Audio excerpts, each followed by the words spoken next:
হযরত মুসা আলাইহিস সালাতু ওয়াস সালামের যুগের ঘটনা।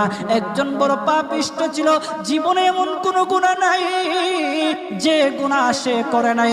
তার গুনার প্রতি অতিষ্ঠ হইয়া, মানুষ তার গুনার প্রতি অতিষ্ঠ হইয়া, গ্রামের লোকেরা তাকে হাত পা বেঁধে জঙ্গলের মধ্যে ফেলে দিয়ে আসে।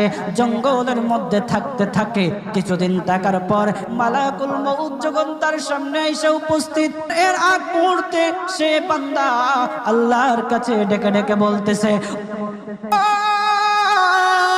ওগো মালিক, তুমি ছাড়া তো আমাদের আর কেউ নাই, তুমি ছাড়া তো আমার আর কেউ নাই। আল্লাহ গো, তুমি যদি মাফ না করো কে আমাকে মাফ করবে? তুমি যদি মাফ না করো কে আমাকে মাফ করবে?